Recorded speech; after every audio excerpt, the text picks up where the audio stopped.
ternak sapi milik warga berkeliaran bebas di ruas Jalan Banda Aceh Melabuh, Kecamatan Kurung Sabi, Kabupaten Aceh Jaya. Kondisi ini sungguh membahayakan dan mengancam keselamatan para pengendara jalan saat melintasi, terutama saat mudik Lebaran.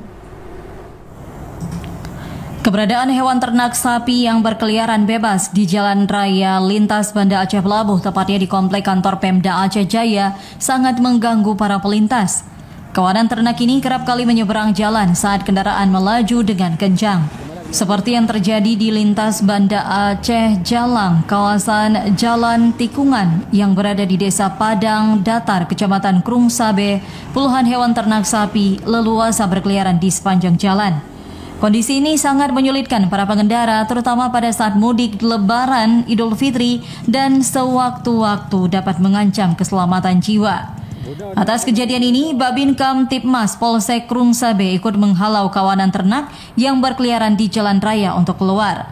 Hal tersebut juga dilakukan agar para warga yang mudik pada Lebaran ini merasa aman dan tidak menyebabkan kecelakaan saat berlalu lintas. Babin Kamtipmas Polsek Kurung Sabi Bribka Hari Gentara mengatakan pihak petugas setiap siang hingga sore hari selama bulan suci Ramadan dan musim mudik Lebaran selalu melakukan patroli untuk menghalau kawanan ternak yang berkeliaran di jalan.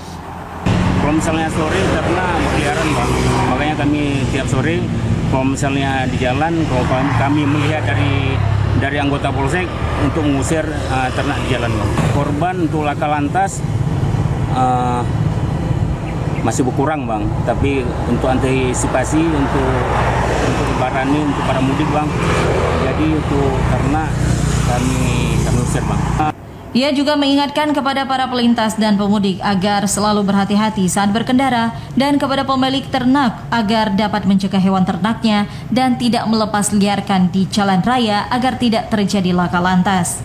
Dari Aceh Jaya, Musliadi, TVRI Aceh melaporkan.